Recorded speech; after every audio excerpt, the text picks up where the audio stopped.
السلام علیکم ورحمۃ اللہ وبرکاتہ۔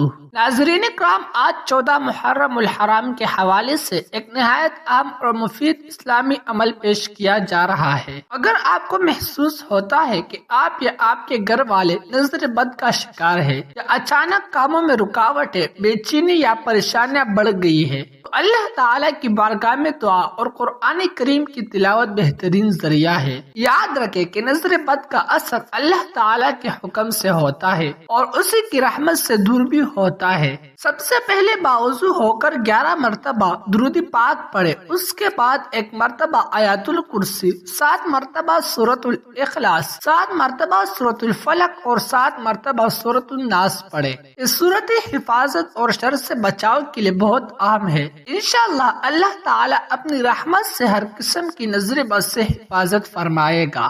اس کے بعد 100 مرتبہ ماشاء اللہ لا قوت الا باللہ پڑھے، پھر اپنے لیے، اپنے بچوں، گھر والوں اور رزق میں برکت کی دعا کرے۔ اللہ تعالیٰ سے عاجزی کے ساتھ عرض کرے کہ وہ ہر قسم کی نظر بد، حسد اور شر سے حفاظت فرمائے۔ ناظرین کرام، اگر آپ یہاں تک ویڈیو دیکھ رہے ہیں تو کمنٹ میں ضرور لکھیں ماشاء اللہ، تاکہ ہمیں معلوم ہو سکے آپ نے مکمل ویڈیو دیکھی ہے۔ ساتھ ہی اپنے اہل خانہ اور تمام مسلمانوں کے لیے خیر اور برکت کی دعا بھی کرے۔ آخر میں ایک گزارش ہے، جب آپ دعا کے لیے ہاتھ اٹھائے تو ہمیں بھی اپنے دعاؤں میں یاد رکھے۔ ممکن ہے اللہ تعالیٰ آپ کی دعا قبول فرما لے اور آپ کی دعا کے ذریعے ہماری مشکلات بھی آسان ہو جائے۔ دعا کر کے اللہ تعالیٰ ہمیں مزید اسلامی معلومات اور مفید دینی کنٹینٹ آپ تک پہنچانے کی توفیق عطا فرمائے۔ اگر آپ کو یہ ویڈیو پسند آئی ہو تو ہمارے چینل کو سبسکرائب کریں، ویڈیو کو لائک کریں، شیئر کریں اور کمنٹ میں آمین ضرور لکھیں۔ جزاکم اللہ خیرا۔